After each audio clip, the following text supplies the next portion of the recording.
these are Black Sea Germans in this story as well. They are. I'm also going to be talking about like the records I've used, and some of those actually would apply to Volga Germans as well. Not all of them, some of them do. So it has broad appeal. It sounds very interesting about a German family that some ended up immigrating and some did not immigrate and suffer the consequences. suffered the consequences, yeah. So this will be an interesting story to hear. So without further ado, I will turn it over to Carolyn. Great. Well, you know, I so appreciate. I was driving down from Seattle. I was just saying this to Carol. It's like I was driving down from Seattle. It was like such a gorgeous day for a drive, but I thought, oh, it's kind of a hard day to come inside for a meeting. So thank you all for being here.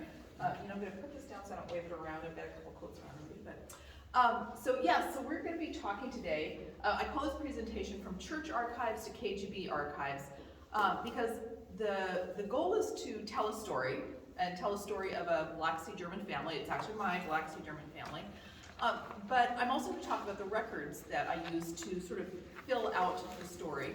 And you know, I wish I had like lots of letters and diaries, you know, from my people, because when you do genealogy, you know, we tend to focus first on like, you know, birth, marriage, and death dates, you know, and locations and sort of that basic information, and that's all really good.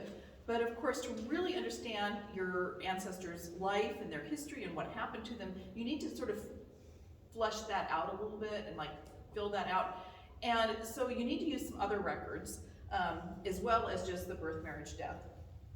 So the goal today is, of course, to learn the story of this family, but also to learn about the different types of records. And this is somewhat specific to the Black Sea. I mean, obviously this family is a Black Sea German family, but I think I'll be talking about the types of records you can use in a way that like anybody could use at least some of this. So I'm going to be talking about the Billigmeier family, which is my mother's side of the family.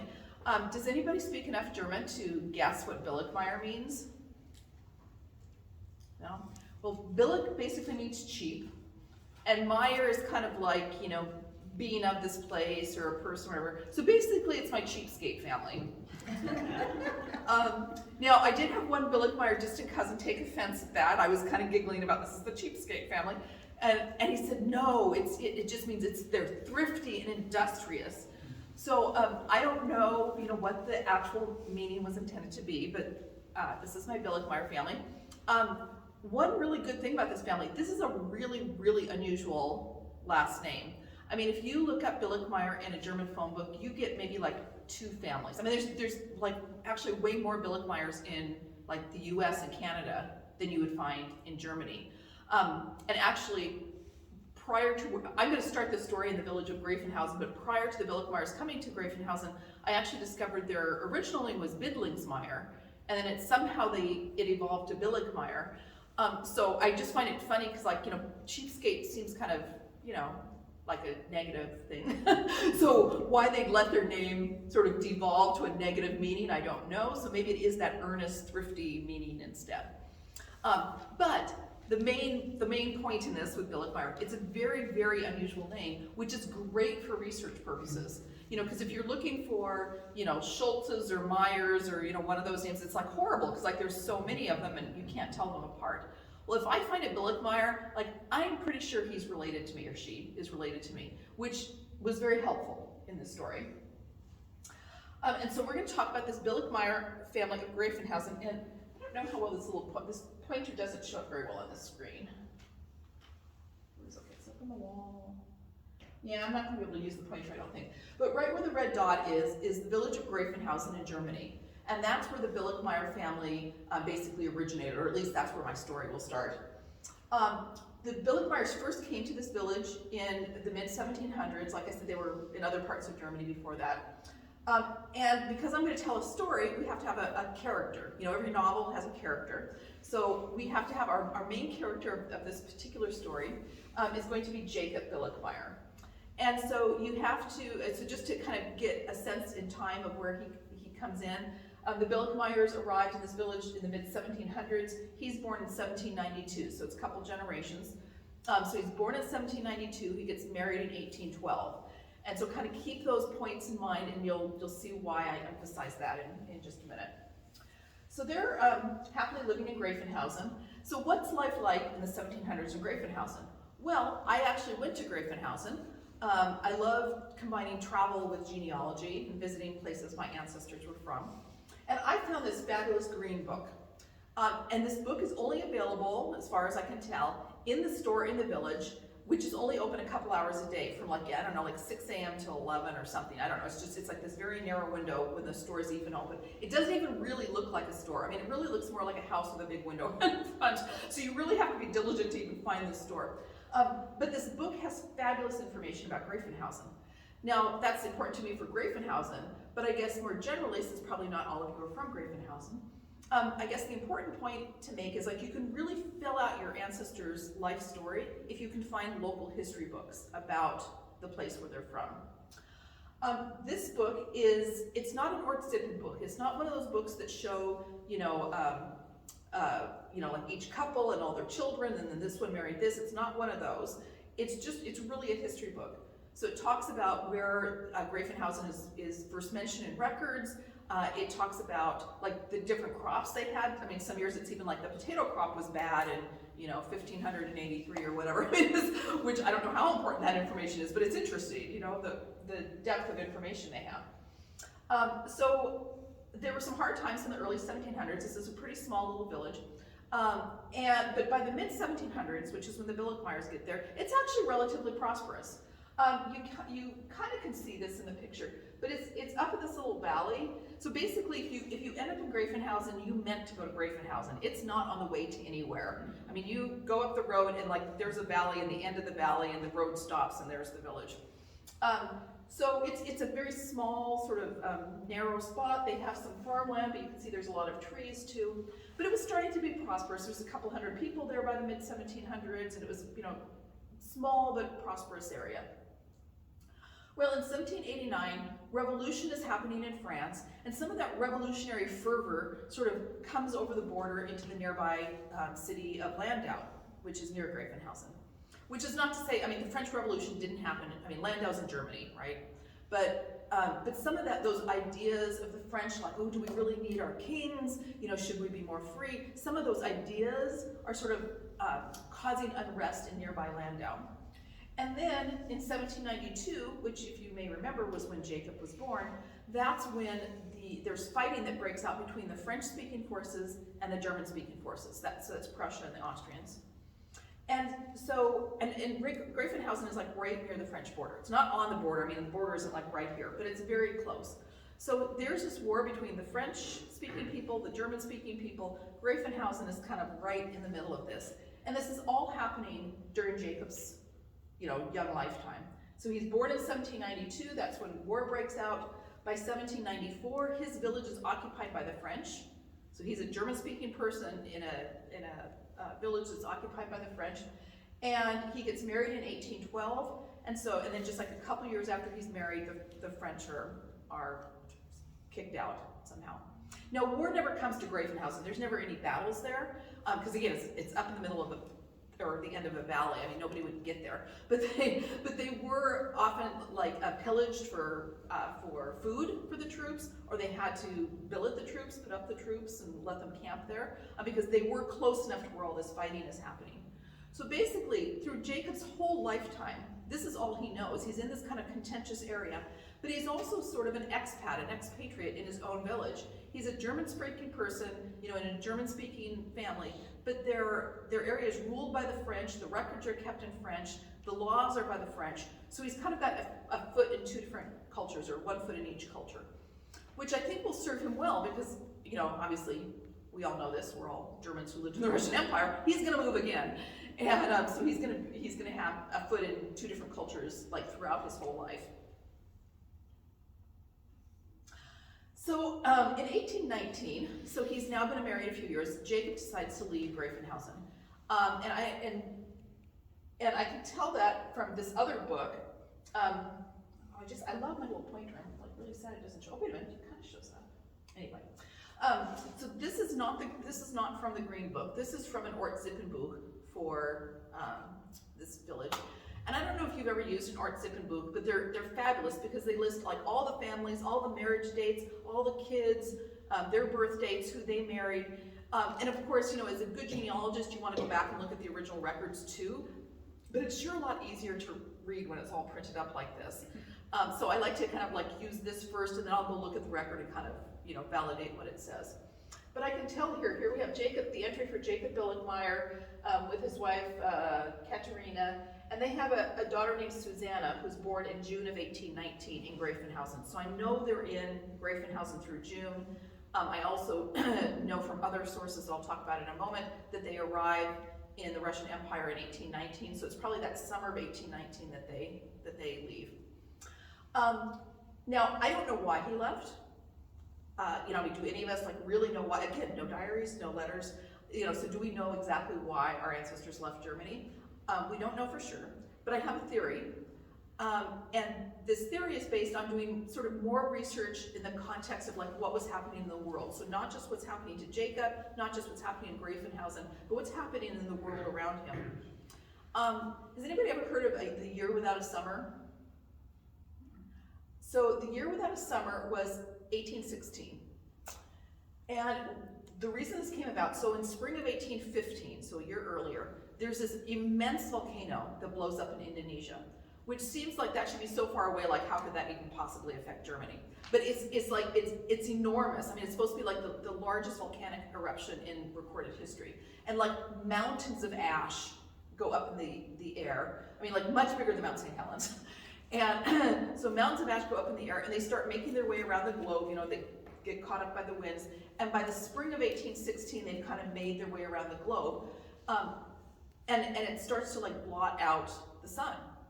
So in the spring of 1816, when all the farmers should be planting their crops, basically it's still cold. I mean, it's rainy, it's cold, it's dark. They try to plant things, nothing will grow because they're not getting enough light. In July, there's still snow happening in Germany. So you can't grow any grain to make bread. They're trying to make bread out of things like straw and bark. Grain prices are skyrocketing because any grain that is left from the previous year, of course, now is very precious, and so it's just incredibly expensive. There's one book I read about this, and it said there was a quote from somebody in Württemberg, and it said, it's everybody looks like cadavers, and there's multitudes of children crying from hunger or something. So it's a really desperate situation. It's not just sort of we're a little hungry, it's really a desperate situation. And so all of 1816 is like that because, they can't grow anything all year. They're living off whatever food they had from the previous year.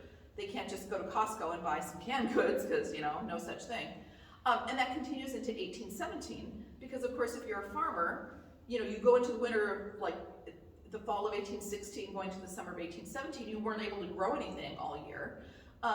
And then you get to the spring of 1817, well, you still don't have any new crops. So you're still living on that whatever food you've been able to, hold on to. And you don't really get any new food until maybe midway through 1817, the summer of 1817, maybe into the fall when they can finally start to harvest some things. So, 1816 is a devastating year, not just in Germany. I mean, it was actually worldwide, but of course I'm focused on Germany. So 1816 was really difficult, 1817 was really difficult. I actually don't know specifically what happened in 1818. It would be getting better. But I do know that just, from reading about Greifenhausen, it's a very small village with small fields. So, if there's even a small disturbance, that's gonna have a devastating impact. They don't have very much to start with, and then they have even less. So I don't know that this influenced Jacob, but that's kind of my theory when I look at the timing. They went through a couple of devastatingly hard years. Again, not really sure what happened in 1818, but by 1819, it's we're out of here. There's all these great things promised in the Russian Empire, so, let's take off. So they do. Now, this is Google Maps' idea of how they should get from Greifenhausen to the village of Worms in current-day Ukraine, but it was the Russian Empire at the time. So I don't know that they took that exact path, but that's, you get some idea of how far they went. Google Maps says it's about 400 hours of walking. So if you walked about, 6 to 8 hours a day, that's a couple months worth of travel. So, it's a long journey. We all learn in our U.S. history classes, the pioneers coming in their covered wagons west. Well, this is, wagons east. So they traveled this very difficult route to, very difficult route to the Russian Empire. And I think we all know the story. They were promised free land, exemption from taxes, exemption from military service. One other thing they were promised, which we don't talk about as much, is they were actually given supplies and food so that they would have something to eat until they could make their farm and get their first harvest, which must have been really appealing after living through all this, no harvest for a couple of years in Germany. But they were very adventurous. They were hopeful pioneers. This one source I have says, so this isn't a quote from a Billichmeier, it's somebody else, but it says, with complete confidence in the privileges promised by His Majesty Alexander I of Russia, the German immigrants left their fatherland forever and came here with all they possessed, hoping to find permanent happiness for themselves and their descendants. Doesn't that sound lovely? So they were very hopeful pioneers, as I'm sure all our ancestors were. So again, there were two villages, Worms and Rohrbach, and they're basically like sister villages. They're only like 4 miles apart. And my Billichmeiers are very confusing because sometimes they're settled in one village and having their children there, and the next moment they're in the other village. And then it's not like they just move from one to the other because they're back and forth. So I talk about both of them, and that's why. But they are two separate villages very nearby. But so when the Billichmeiers get there in 1819, these villages were founded about 10 years earlier. So, the villages are settled. I mean, there are people there, they've built some houses, they've had a few years of crops. So it's not a complete, empty steppe land or anything. But it's still very early. It's very early in these villages' lifetime when the Billichmeiers settled there. And again, I guess, finding books with local history really helps you better understand your ancestors and what it was like for them. And so this book is a very popular one for Black Sea Germans. It's called Homesteaders on the Steppe, and it's about the Lutheran colonies that were settled around the Odessa area. There's a companion book called Paradise on the Steppe that addresses the Catholic colonies. But these are great books. I mean, they give histories of each village, but they also have letters from people that had settled there. So I don't have any letters of my own. My Billichmeiers either didn't write letters or didn't save them, or they didn't get to me. But I do have some letters from people who settled in this area near the Billichmeiers. And so some of them had great confidence and hope in in settling in this new land in the Russian Empire. So here's one letter. It says, "My wife often cries for joy because she is now living in such a happy county. We used to think that our village in Germany produced such a lot of wheat, but here the poorest colonist has more than the richest peasant back home. There are no day laborers here." And that's a really big thing for them. The no day laborers is repeated in many of the letters, because basically what they're saying is they all own their own land. Nobody has to just go out and work for wages, and then just come home with whatever wages. They all have their own property. They all can get ahead. They all have this possibility of being rich landowners. Now, of course, we have the glass half full person that I just quoted, and we have the glass half empty person. So here's another letter. "We found our countrymen who had come here one or more years ago, clothes in rags and living in wretched reed thatched huts, and we soon realized that we had been cruelly deceived in our expectations. What dismayed us most was the observation that the colonists who had already been living here for 6 or 7 years were more impoverished and wretched than those who had arrived quite recently. A good indication that no one, despite persistent hard work, is able to emerge out of a state of poverty." So definitely very mixed reports of what life was like in the early days of colonies in the Odessa area where the Billichmeiers were. But generally overall, in the next couple of decades, this became a relatively prosperous area where they were living. I think, as we all know, our German settlers clung very fiercely to their German identity, even though they were living in the Russian Empire. But they were pioneers and making a good go of it. Okay, so now a little bit more into the story part. I am going to talk about two different branches of the Billichmeier family. So the green branch over there on the left, that is my branch. And I call that the Bessarabia, North Dakota branch, because they went to Bessarabia, North Dakota. And then the other branch, I'm going to tell two stories from the other branch, which is in blue. And these are the Billick-Myers who stayed in that Odessa area. And you'll see, like on my branch, I have like all of the generations documented. You'll see some dotted lines here because I'm still working out exactly how everybody connects. But fortunately, because this is such an unusual name, if I get some Billick-Myers in a particular village, like I know they all connect, even though I have to kind of work out the details. So, okay, so we are going to start with the Billick-Myers of Bessarabia, North Dakota. I'm going to start with my branch. So Jacob, remember our character who grew up in Greifenhausen amidst all this war. He was the one who decided to come to the Russian Empire. You know, I don't know, and we're going to call him Adventurer Jacob. There's several Jacobs in the story. So this is Adventurer Jacob, who left Germany, came to the Russian Empire, settled in Worms, Morbach. I guess he just really had itchy feet, or, well, I guess I have another theory too. But so he settled in Worms in 1819, and about 20 years later, he picks up his family and he leaves Worms and he moves to Bessarabia. So you can see this is not, you know, nearly, you know, he started in Germany, came to Worms.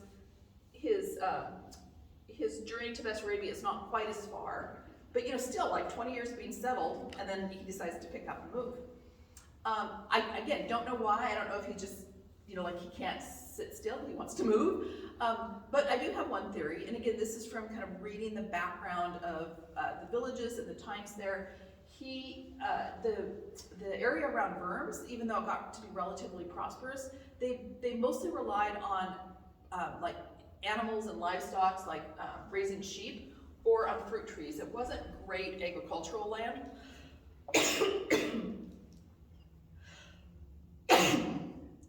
And the land in Bessarabia did have like fabulous agricultural land, and it's like North Dakota. And you know, in Soviet Union days, that area of Ukraine was considered the breadbasket of the Soviet Union. So, you know, it may just be that Jacob's like, you know, I'm kind of tired of dealing with these sheep and these, you know, apples or whatever. I want like to grow real crops. So that might be why he moved to Bessarabia. I don't know. But he lives for 20 years in Worms. He takes off and he then moves to this village in Bessarabia, where he lives another 20 years. And then important thing, when he leaves Worms to go to Bessarabia, he leaves his son, Conrad Peter, behind. Conrad Peter is almost 30 years old. He's already married. He's got kids. I don't know why he didn't want to go to the family, but he probably felt settled. Maybe his wife's family was in Worms. So Conrad Peter stayed behind in Worms. And that's basically the part of the family that stays in the Odessa area and becomes that other branch that we'll talk about. But anyway, Adventurer Jacob lives 20 more years in Bessarabia. He then passes away in Bessarabia. And since we've lost the first character in our story, he's died, we have to go with a new character. So we're now going to follow Jacob's grandson, whose name is Ludwig. So before we talk about Ludwig, though, let me just give you a glimpse of Bessarabia. So this is actually just a postcard, but you know, having photos of the areas where your ancestors live, again, like also really help you better understand kind of what it looked like, what your ancestors might have experienced. I think this photo on the left was probably taken like in the 1930s or so it's obviously quite a bit later than Adventurer Jacob lived there. But you get a sense of what it looks like. I mean, it looks very much like North Dakota, you know, kind of the rolling hills and all that. Nice, cute little village there with the steeple in the distance. But then talking about records, so because this is my branch of the family, of course, when I first started doing genealogy 20 plus years ago, and this is my mom's family, you know, it was one of the first families I really dived into. And so I'm very fortunate in Bessarabia because we have fabulous records. And again, we start looking for birth, marriage, and death records. Sometimes those are like vital records, like civic record. You know, like in the U.S., you often find like death certificates or birth certificates with, you know, like official state agencies. You know, for our Germans who lived in the Russian Empire, usually you're using church records. And so I was able to find quite a bit of that for my family in Bessarabia. But in addition, we have these other records that are called family registers that are just fabulous. And the reason I'll mention these is, sometimes we just focus on like those vital statistics, birth, marriage, and death, but poke around. Are there other kinds of church records you can use? Because they can give you some really great information. So what these family registers are, and I'm sure it's quite hard to read because it's small, but basically what they do, so my understanding where these started, like the concept for them, started in Württemberg, some prince or duke or whatever, required that these be filled out. So I think that when people came to Bessarabia from Württemberg, they brought that custom with them. And I actually think what they're primarily used for is to record when people took communion, because there's like a whole other page here that I didn't include on the slide. And so once a year when they would take communion, they would like check off that they took communion. But what's great is like it lists the father, the mother, all the children. It lists their birth dates, where they were born, when they were confirmed, when they married, if they died. Yeah, you can see like there's a little cross plus thing where they died. And it has the whole family together. Because have you ever had it happen where you're looking for somebody, it's like, okay, my ancestress is Susanna Billickmeyer and her father's name is Jacob. And you're like, oh darn, there's like 4 Jacobs in this village, like which Jacob is it? Well, if they're listed with a family like this, it makes it really easy to narrow down.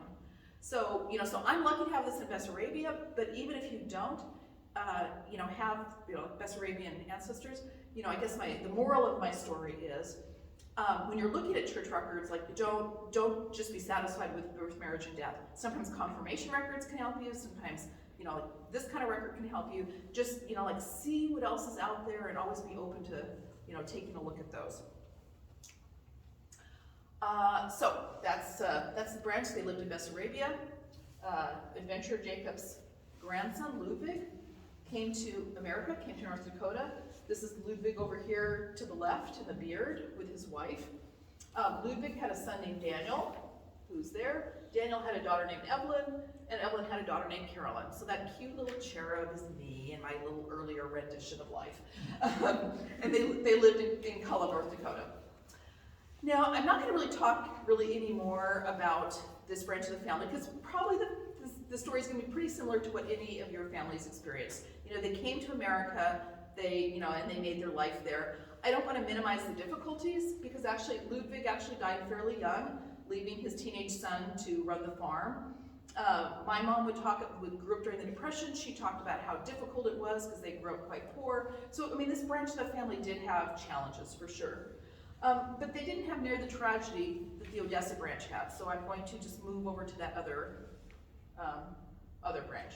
So we've talked about the green line that went to North Dakota. So now we're going to talk about these 2 stories about this branch that stayed in the Odessa area. Another helpful thing whenever you're doing research is maps. Maps are just like the best ever. I love maps. And this is kind of a high-level map, but I think it kind of helps illustrate why the 2 branches have such different stories. So the Bessarabian people were never part of the Soviet Union, and that was like what totally saved them.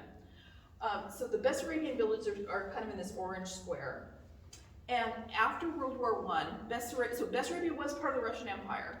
When my ancestors first went there, it was part of the Russian Empire. But after World War I, Bessarabia got broken off and became part of Romania.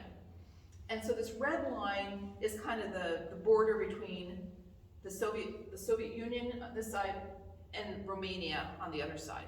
Of course, the red line, it's not that straight. The border isn't that straight. It goes in rivers and stuff, but it gives you an idea. But all of these other Odessa area villages, including Verbs and Rohrbach, which is up here, they were all part of the Soviet Union. And so they suffered all the things that I'll talk about in a second, which will also be very common to the Volga people. They went through all of these things too. But as far as records go, like maps can really help you understand, your family a lot better. So I'm gonna just do like a really high level, quick overview of the history. I think this is probably a familiar story. And again, like the Volga Germans basically went through the same things. So if you're a Volga German, this will also be familiar. But in 1917, the Russian Revolution happens. So the Tsars are out, the Bolsheviks are in, and then the Bolsheviks ultimately become the communists. As I mentioned, Bessarabia gets broken off, given to Romania. So now the Bessarabian Germans now track like a whole different kind of history. In the 1920s, so all of the things, all the next things I'll talk about did not happen in the Bessarabian Germans. Everything I'll talk about just happened in the Soviet Union. So in the 1920s, the farms are collectivized and the kulaks are deported. So basically, all of our Germans, they own their own farms. Remember, they were very proud. There are no day laborers here. And the farms were taken away from them. And it's like, you no longer own your farm. You are now an employee of the state. Please show up at 5 a.m. and we'll tell you, what work you're going to do today. And the kulaks were deported. The kulaks were basically, anybody who, you didn't have to be like fabulously wealthy or even really that middle class. But if you had a big enough farm that you hired a few people, or maybe you had, like 4 cows, and most people only had 1 cow, you were considered an enemy of the state. You were exploiting the people, and so the Soviets considered you a kulak, and many of them were deported to slave labor camps. They weren't shot so much, right? Or later they were, but at first they were more just deported.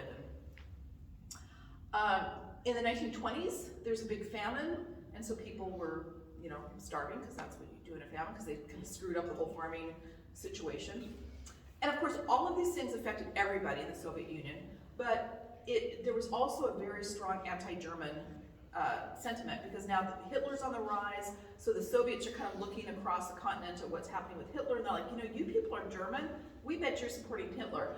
Even though our families had lived in the Russian Empire now for many generations, they were loyal to their government, even though they held on to their German ethnic identity, but they were considered, like suspicious. And in fact, there's this one horrible propaganda pamphlet that said, like, if you haven't killed a German today, you've wasted a day. So, some very definite anti-German sentiment. And then it just kept getting worse all through the 20s and 30s. In the early 30s, there was an even worse famine that's often called the Holodomor, or the famine genocide, where and so the Soviet Union said, oh, there was no, yes, people were a little bit hungry because the crops kind of failed. And actually Russia today will even say the same thing. It's like, oh, there was no intent. But they were basically trying to starve people. The crops did not fail. They seized the crops from people to sell overseas, to get hard currency, and also, frankly, to terrorize people, particularly in Ukraine and the Black Sea area. The Ukrainians were kind of uppity. They didn't really deal well with the Soviet Union. And so, they didn't want to be oppressed by the Soviet Union. And so Stalin was like, we'll show them. So the early 30s, like horrendous. Millions died because of this famine genocide. And then in 1937 and 38, which these are going to be important dates, so remember 37, 38, they had what they called the Great Terror. And during that time, they did just arrest people right and left. And they were generally accused of anti-Soviet activity, but that could be just about anything. I was actually reading an arrest record recently, and as far as I could tell, the guy was just kind of had a big mouth, because he just said, oh yeah, where I came from, people really respected the Germans. Well, he ended up getting shot for that. That's really what the whole thing seemed to amount to. And well, I won't go into huge detail, but it was a horrendous time. Many people were executed, or sent off to slave labor camps. Strangely enough, for the Germans in the Odessa area, life gets slightly better when the Nazis arrive. It's hard to think of anything good with the Nazis, right? But in 1941, the Odessa area Germans are supposed to get deported east to Siberia, Kazakhstan, etc., like the Volga Germans had been, like the Crimean Germans had been. But the Nazi army gets there before they can be deported. And so the Russian army has to retreat. The Nazi army basically takes over the Odessa area, and our German villagers are kind of like, whew, dodged a bullet, because the Soviets were killing us and enslaving us, and they were going to deport us. And here are these German-speaking Nazis. It's sad that they were probably happy about that, but they didn't at first know how bad the Nazis were. Of course, being Nazis was not all bananas and sunscreen. They oppressed everybody. But the Nazis kind of got there going, oh look, here are these German-speaking people. Wow, maybe they're probably on our side. And the German villagers are kind of like, hey, we didn't get deported like we were going to, and nobody's shooting us right this minute, so this is a little bit better now under the Germans. They lived under German occupation, German Nazi occupation for a couple of years, and then in fall of 43 to summer of 44, the Russian army is now advancing, driving the Nazi army back to Germany, And so our German villagers basically retreat along with the Nazi army. I'm sure many of them, probably most of them, are thinking like, okay, like the Soviets kept killing us before, and now that we've lived with the Germans for a while, they're gonna really think we're collaborators, so we really have to get out of here. I'm sure some people, just really didn't necessarily want to leave their homes, but felt like they had to because you're in the middle of war. I mean, I'm sure there were a variety of reasons, but for the most part, the German villagers retreated along with the Nazi army to German-occupied Poland. Okay, that was my historical overview. You kind of need to know that because it'll help make sense of what happens to the Billigmeyers. Okay, so I know you're probably tired of this chart by now, but I think the visual's helpful. So, as I said, like my branch is that green branch over there, and so my people, they were in Bessarabia, they didn't go through any of those horrors, they showed up in North Dakota, etc. And so I kind of had my, my direct line all charted out pretty early in my genealogy research. And then one day, a friend of mine emailed me, and he said, Carolyn, I'm indexing these repression records, and by repression records, like records of people who were shot and killed and arrested by the Soviets. He said, I'm indexing these repression records, and I see some Billigmeyers in here, and it's kind of spelled differently than you, but it looks like Billigmeyers. Are these yours? And so my first instinct is like, well, no, they're not, because like, my people were happy. They were in Bessarabia, and they farmed, they went to North Dakota. Life was wonderful. They didn't have all that horrible stuff happen to them. But then I remember, it's like, oh, Billigmeyer, like, no, have I ever seen a Billigmeyer that wasn't mine? And I'm like, oh, and then I like, the light finally dawned, that when adventurer Jacob went to Bessarabia, he left his son behind in the Odessa area. Yeah, his son Conrad in the Odessa area. And I went, oh my gosh, like those are mine. So that's where I really started to dig into the stories of the Odessa branch of families. So the first story we're going to talk about is somebody named Jacob. There's so many Jacobs, I'm sorry, I know it's really confusing. So this is Jacob of Anatol, the village of Anatol. So that's the first story we'll talk about. So Jacob of Anatol, I think, is the great-grandson of our adventurer Jacob. He moves from Worms down to here to Anatol. Google Maps says it's about a 17-hour walk, so a couple days of walking. So, it's a good distance from where he grew up, but not too far, but it's a good distance. He gets arrested in 1932, in July of 1932. He's living in Odessa. He basically grows up in Anatol, but then he moves to Odessa, because Odessa's just right nearby. But he gets arrested in 1932, and then just to let you know the happy ending of the story, he does end up getting released a couple months later. What was he arrested for? I will tell you. Because one of the records that I have learned to explore are arrest records. So these are the records I'm getting from the KGB archives. And so for a German who lived in the Russian Empire, or actually in the Soviet Union, like these are like so interesting. I mean, it's like really sad. I dig into it. I'm like, oh, this is so interesting. Like, oh, look at all this information. I'm like, oh my gosh, this guy was arrested. Like, so then I have to kind of like, I have my genealogy hat, and then I have my human being hat when I'm reading these. But so here we have Jacob from Anatol, and he is accused of anti-Soviet. He's carrying out anti-Soviet agitation. He's spreading counter-revolutionary rumors, and he's taking part in thefts of soap. Jacob is a soap thief. Now, I'll admit, like when I first got this record, and so basically the record is on the left, but then Sergey, my researcher contacted in Odessa, who got this record for me. I had him translate it because I don't speak Russian, and I'm just barely starting to learn to read handwritten, the Cyrillic, but I could sound out the words and I still wouldn't know what I said. So this is the translation from Sergey. So when I first read this, I kind of giggled because it's like, thefts of soap, like really? But then, think about like what I've talked about with the terror, and understanding the broader context of what's happening. If you're living in the Soviet Union in 1932, this sounds so silly, but like, this could be so dangerous for somebody. Now I have I don't have it up on the screen, but I have the whole arrest record, and so there's like all the testimony back and forth, and other people at the plant, he's working in a creamery plant or something, and other people at the plant are interviewed, and they all say, oh no, Jacob he's a good guy, we didn't hear him say anything anti-Soviet. And then Jacob makes a statement, he said, hey, this soap was in a common area, everybody has access to this area, and there's this one guy, and I warned him, he needs to be careful with the soap or something, I don't know. But in any case, enough people vouch for him that he does indeed get off. So this is like the happy part of the story. And so it had to be terrifying to be arrested in 1932 Soviet Union, but I'm so glad he was, because this arrest record has like so much great information. Over here we've got his name. He's Jacob. He's son of Jacob, because all the Billickmeyers are. But anyway, so we've got his father's name. He was born in 1905. It says in Belyary, but that was the Russian name for the German village of Anatol.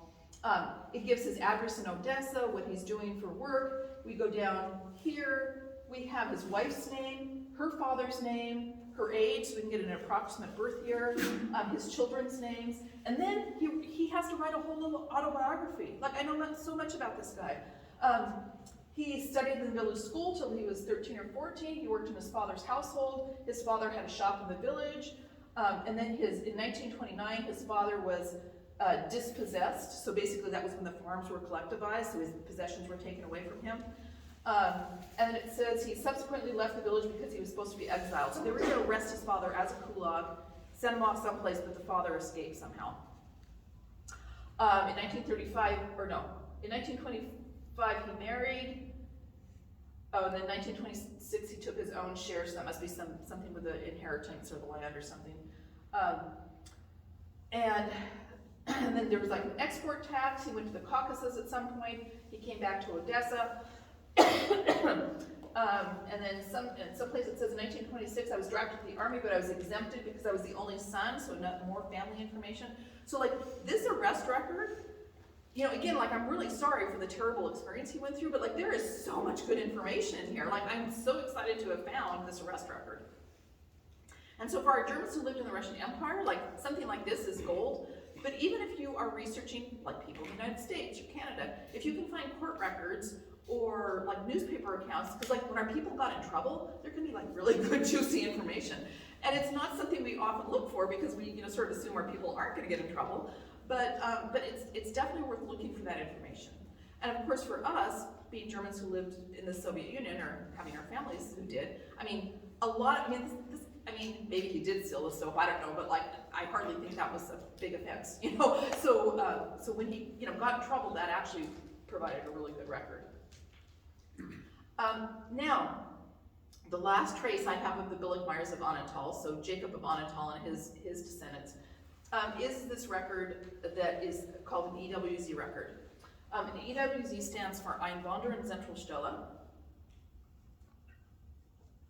And basically what this is like a naturalization record.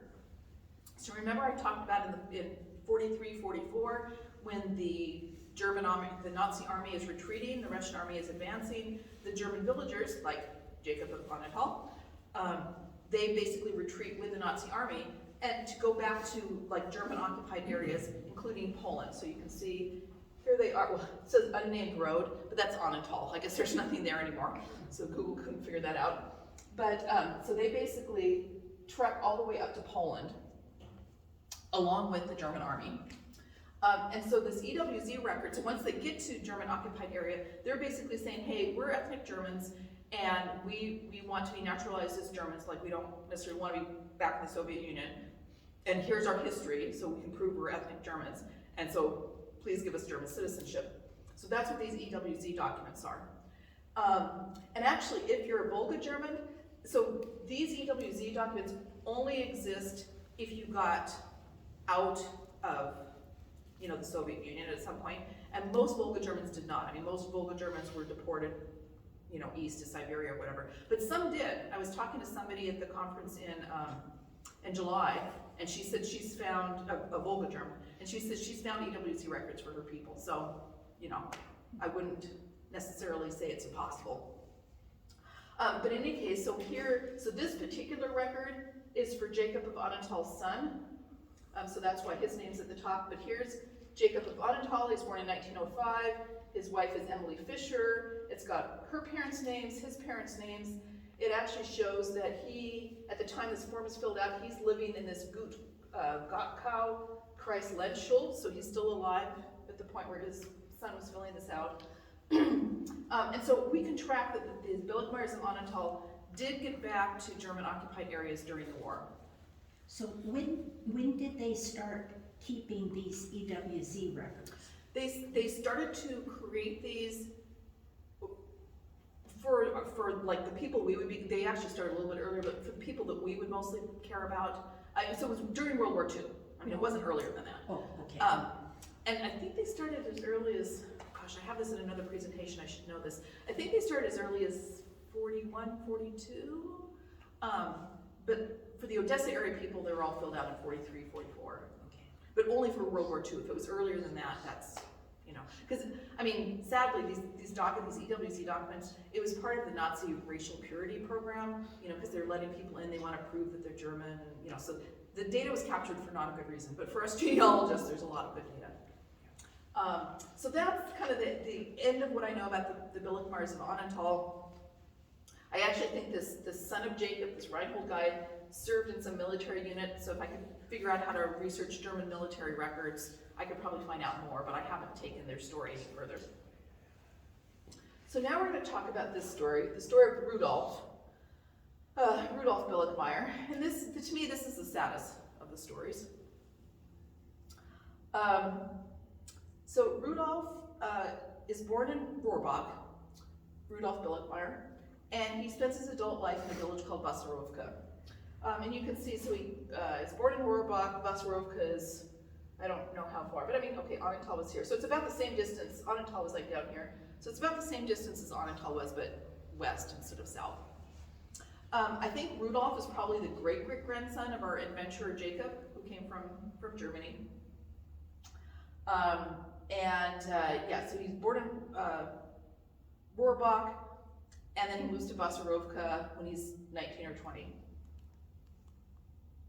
So my first glimpse of Rudolf is on this census record.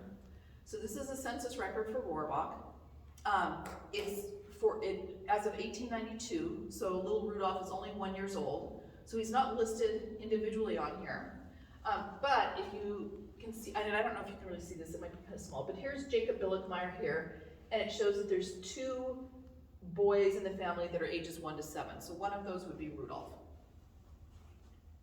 The couple things that I find interesting about this, about Rudolf's family during their time in Rohrbach, they're actually on this page that's listed as outsiders. And like I said, this is part of what's confusing about Billigmeyer. Sometimes they're in Worms, sometimes in Rohrbach. So here they're in Rohrbach, they're listed as outsiders. Well, the reason for this, the status of Rudolf's father, another Jacob, this is not any of the Jacobs we've talked about before, it's another Jacob, but Rudolf's father, Jacob, his status is listed as BC, which means village clerk. And if you look at the whole census, he's actually the one who signs off on the whole census. So he's apparently like not a farmer anymore. He's, you know, gotten some education. He's part of the administration. So you can kind of, you know, by looking at sort of some of the details in the census, you can kind of find out some more. And when you look at the Worms census for 1892, so the same year, you can see land that this other family is renting from the Billigmeyers. So they have their land in Worms, they've left their land in Worms, they're renting it out to somebody else, and they've apparently become a little bit more educated, and they're living, you know, and doing administrative management work in the village of Rohrbach.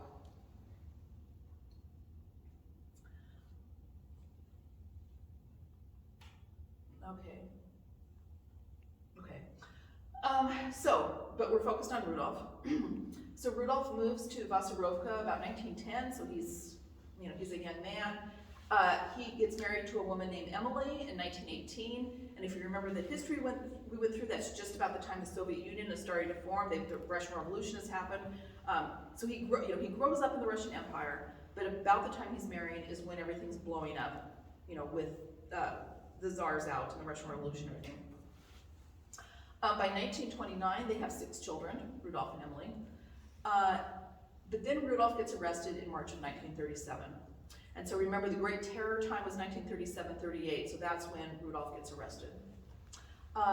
Again, I have this whole arrest record from Rudolf, or about Rudolf, and he is accused also of participating in national fascist diversionary insurgent organization and carrying out active counter-revolutionary activity. So these are, and again, I have a whole record. So Rudolph actually confesses. So this is what Rudolph's statement says. Rudolph says, yes, I was part of an organization that prepared a forcible overthrow of the Soviet government. We were trying to weaken the economic power of the Soviet Union. We were carrying out acts of sabotage and collecting espionage information, and moreover, insurgent assault detachments were formed in all German colonies to initiate armed revolts in the Red Army rear during Germany's aggression in the Soviet Union. So he's like, yeah, I did it. He says, in the spring of 1936, before sowing, I deliberately damaged a seeding machine and a tractor. When treating grain with chemicals against weevils at the farm granary, I took the opportunity, in the absence of the guards, I took some of those oats and gave them to the horses of the collective, and that resulted in 6 horses dying from being poisoned. That very summer, to annihilate the taxation documents, I set the village Soviet building on fire. The building was then burnt down along with all the files kept there. And so after reading this record, it says, yes, we've heard the materials on the charge of Rudolf Billigmeyer, and we've resolved to shoot him to death. And they do, November of 1938. So it is more severe than stealing soap. Well, that would be more severe than stealing soap, yes. And actually that's like such a great lead-in, because as you read this, I mean, like, I'm no fan of the Soviet Union, and like, if he did all these things, I kind of applaud him, to like, he's an activist, I kind of like that. But I actually don't know that he did any of these things. I think they tortured a confession out of him. And I need to kind of go through it chronologically, but I'll tell you why in a moment. But definitely more severe. But I don't really trust this. And part of this is the gap. So he was arrested in March of 1937, and he's executed in November of 1938. So they've got him for like 18 months. It's not entirely clear, but I think he might have been in a slave labor camp part of that time, because when they bring these records up, they say something about transferring him from the camp or something like that. But I don't know that. And then there's like another delay from I think like July to November, where I assume is the torturing time, because again, that's what they were doing. That's what they were doing to people. But I'll explain why I feel even more confident about that in just a moment. So what's Emily? So Rudolph's gone, he's dead. So what's happening to poor Emily and the kids? So she continues to live in Vasarovka for a little while. She moves back to her home village for a couple years in the middle of the war. But then in the spring of 1944, the Russian army is advancing, the Germans are leaving, and so she packs up the kids and they take off, with the German army, and they head back to Poland, and they do get there. So here is, well, it says Rvova here, but this is Vasarovka, and so she basically treks back to this area in Poland called Strelno. And that's where her EWZ records were processed, so that's how I know she was in Strelno. On the left is the EWZ record from Rudolph and Emily's son, Rudolph. They all, I know you all have the same problem, like they all have the same names, it's so confusing. But this record is not for the Rudolph who was shot, it was for his son. And so his son was young, 12-ish or something when his father's arrested, and he never sees his father again. But I actually have a picture of him. These EWZ records are fascinating because you get some really good information. And so here, the son says, yes, my father's name is Rudolph. He was verschleppt, so arrested, since 1937. My mother's name is Emily Zimmerman, etc. This is also, on the right, is also part of an EWZ record. This one actually is from Emily's record. And it's fascinating because she documents like every year of her life where she was. So she says, from birth to 1909, I lived in the village of Johannesdal, then she moved into these little cooters, and then here she lives in Vasarovka from, basically during her married life, 1919 and 1940. And then as she treks back to Poland, she lives like month by month every place she's at. So this is like fabulous information. And then she does it for her husband who's been shot, but she doesn't know as much, about him. But, again, like fascinating records to be able to track where these people are.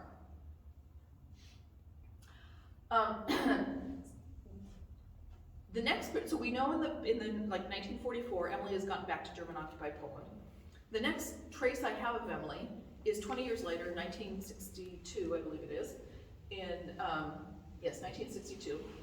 And she's now in Kyrgyzstan. So how did she get to Kyrgyzstan?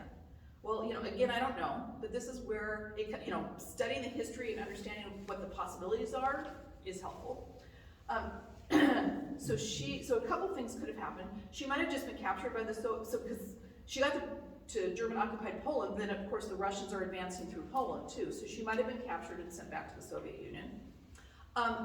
Many times they actually lied to people, you know, so they could have, you know, they lured people back. And they're like, oh, hey, you know, like, if you come back, you know, we think we have a letter from your husband, but you have to come back, you know, over here to get it. In some cases, the Allies helped send Soviet citizens back, even though people were like, please don't send us back, like, you know, they're going to shoot us. But the Allies were like, oh, but the Russians are our friends, so, you know, we have to send you back. And so then they ended up in, you know, slave labor camps. So I don't know which scenario happened to Emily. But in any case, in the 1960s, she is living in Kyrgyzstan, and actually you can see where she is. And she writes a letter. So in the 60s, things are loosening up a little bit in the Soviet Union. So she writes an application to review her husband's case.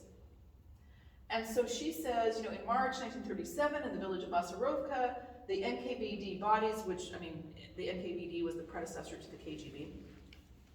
The NKVD bodies repressed my husband, Rudolf Billichmeyer, born in 1891. He disappeared since then, so she hasn't seen him for 25 years. He disappeared since then, and this oppresses me very much. Poor Emily, I always get sad.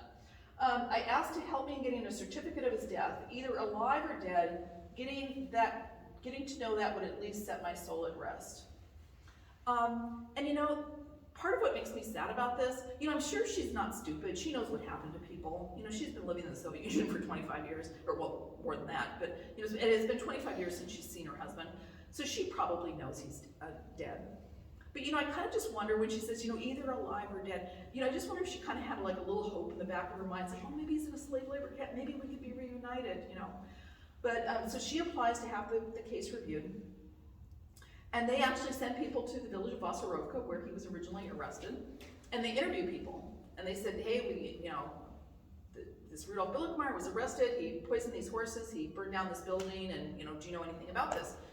And the people, this is to your question, and the people in the village of Vasarovka say, yeah, we knew Rudolf, he was an okay guy, he never said anything, you know, against the Soviet Union, and there were no horses that died, there was no building that burned. So, I mean, he could have still been mixed up in something, but, you know, he confessed to things that apparently did not happen. So, I mean, I guess they could have been lying too, I don't know, but what purpose would they have for lying? So, I don't know for a fact. My guess is they tortured him to get him to confess to something. But in any case, after this interview of people in Vasarovka, they rehabilitate Rudolf. Of course, this doesn't do him any good because he's dead. But it did maybe help Emily, because then now she's the widow of a Soviet citizen versus the widow of a criminal. So this would have helped her. But I'm actually not sure if they even told her. I mean, there's like a note in the file that says, let her know she can apply for the death certificate. But there's no copy of a letter that says, dear Emily, here's what you do. Now, it could be they just didn't put a copy of the letter in, but I mean, but they have copies of all these other letters. So I don't know. So anyway, so you'll note, okay, so Emily's down here in Kyrgyzstan. So she's writing in 1962. Well, 30 years later, in 1994, her son, Willie, so hers and Rudolph's son, Willie, he's living up here in Siberia. So she's way down here, he's up here in Siberia. He's now writing a letter, and he says, you know, we have an earnest request to inform about my father Rudolph death. He was born in 1891 in Vasarovka, which is not correct, it was Rohrbach, but he probably, you know, after all that time, he probably just doesn't know. And he says, in March 1937, he was arrested in Vasarovka. We've heard nothing of him since. So now, you know, so I don't know if Emily ever knew what happened to her husband, but here's Willie now, like, writing about his father, and he doesn't know. In 1994, he still doesn't know what happened to Rudolph. And again, I can't remember if there was anything in the file. I don't know if there was like a note to say, like, write to him and say whatever. It's like, so there's no copy of a letter back to Willie. So, you know, maybe they wrote him, but I don't know. So, one of the things I just find really sad about this story, I mean, obviously it's a very sad story, and it happened to so many people, it's not just, my family. But like, I know what happened to Rudolph, and you all know what happened to Rudolph, and I don't know if his wife and his children ever knew what happened to Rudolph. For sure. I mean, I'm sure they knew he died, but, just because he never came back. And it also makes me sad because, again, like, these are two branches of my family. In my family, despite some hardships growing up during the depression and whatever else, grew up relatively happy, in a safe place. And this other branch had so many tragedies. And if adventurer Jacob hadn't moved off to Bessarabia, if his grandson Ludwig hadn't come to North Dakota, like, that could be my story. I could be in Kyrgyzstan. So, yeah. So, are there any questions on that cheery note? Yeah. I find it very interesting that you were able to access these KGB files. So how did you go about that? Where are they? How did you find them? How did you even know they existed so that you could access them? Yeah, so there are, I think I touched on some of this in my presentation last year. So I could find that handout for like the specific websites. But so, I'm gonna put this down because I don't throw around. I tend to talk with my hands and it slides out of my hand. So there are there's a number of sources of lists of people who were repressed. Because that includes a wide range of being arrested or killed or not or whatever. There's like one whole book called the Traurbuch Odessa or something, which is like the Book of Sadness or Book of Tears for Odessa, that lists all the Germans. So like, and that's basically where I found the Bilkmeyers was on that list. So then I knew that there would be something somewhere. But there's actually a number of websites now that also, you can look up your people's names and to see if there might be a record on them. And I can get those to you. So it's a little bit tricky because you have to search it in Cyrillic. And of course, so it's like you have to and like Bilkmeyer is such an odd name anyway, and like the spelling is really odd. In fact, last year when I was doing this presentation and I was like trying all these like different permutations of this on that website just for the purpose of the presentation, I actually found another Bilkmeyer guy who was like, it was spelled B-E-L, I mean, it's like some odd spelling I would never even think to try. And I have that record now too, so I'm very excited about that. But anyway, so there are a number of lists and indexes, etc., to even find out that there might be a record. And then basically what I did is I've got a researcher in Odessa, Ukraine, that I just like, Sergey, can you get these for me? And he's able to get into some of these archives. I'm guessing, I'm guessing that if you're trying to get any of these out of an archive that's in current day Russia, I'm guessing that would probably be pretty impossible. I mean, I haven't tried that. But of course, today's Russians don't necessarily want anybody to know how bad the Soviet Union was. So I think that would probably be hard. But if your people but these were in like regional archives of the KGB. So like I got these out of the KGB archive of Odessa. And so if they're in Ukraine, like Ukraine is happy to share because they want everybody to know how bad the Soviet Union was, particularly these days. I mean, Sergey's had some problems getting records for me right now just because, I mean, they're being, being bombed on a regular basis. So he was, I think the KGB archive was closed, but he had somebody that knew somebody, it's like Sergey gets these records, I don't know. So it's a little bit harder like right now, but he was able to give me some actually just like in the last month. So if you're trying to get them out of some area that wasn't Odessa, I mean, I would just ask Sergey, like, do you know how to do this? Because I wouldn't know how to do it myself. I know that, and I don't understand like the difference. So there are some that are in the KGB archive. There are some in this archive if they've just been exiled, so they weren't necessarily shot, but they were exiled someplace. That's a different archive, the MVD, and I can't tell you what that stands for. And then some of these are in the regular state archive where like church records are and stuff. I don't know why some are in the KGB archive and some are in the state archive. But Family Search actually is filming, like even now, even as the bombs blow up, Family Search is actually still filming in Ukraine. And I was on some Zoom with this one guy and I said, well, are you filming these arrest records, and he said, well, if they're in the state archives, we have contracts with the state archives, so any that are there, we will pick up. But I think a lot of them are in these KGB archives, so you would probably need, I don't know how I would do it without survey, but it is possible, because I mean, I have a new batch of them, just in the last month. So, yeah. Why was he in Siberia the last? You know, that's a good question. I don't know. There's a level of research I haven't done with his family. Willie, a couple of these guys who had EWZ records, including this Willie guy, they seem to have served in the German army at some point, because they retreated back under the protection of the Nazis. I mean, it's weird to say the protection of the Nazis, but and he was in some. I don't think he was in the SS. I think that Reinhold guy actually was in the SS. But this Willie guy, he served somehow in the German army, I don't know how. And so, what I think is he probably got captured at some point by the Russians, and they're like, oh, you're in the German army, we're sending you off to the, slave labor. But I don't know, I have no idea how to research German military records. It's like one of those on my wish list of things to figure out, but I just haven't yet. So I think I can find out more about these families if I can figure out the German military records. So, one of these days. So many things to research. So, but I mean, and a lot of people a lot of the Germans got sent either to Siberia, Kazakhstan, Kyrgyzstan, someplace. So, I know most of the German families stayed close together and they didn't marry Russian people.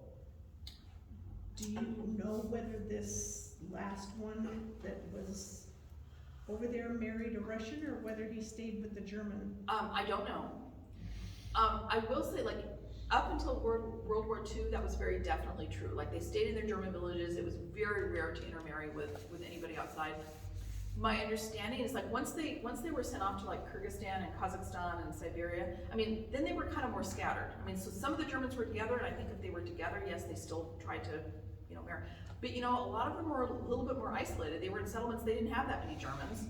And it was negative to be speaking German, so they had to kind of more assimilate and speak Russian. And I think in those later years, more of them married, Russians or Kyrgyz or whatever. So One of the things I was reading online when I was reading some things about Catherine the Great and everything, was that there were even some Germans that got to go back to Germany at the time that the wall was torn down in Berlin.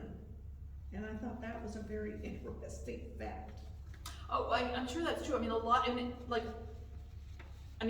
particularly, well, the Odessa area Germans too, but I mean, a lot of the Germans that were in the Black Sea area ended up back in Germany during World War II.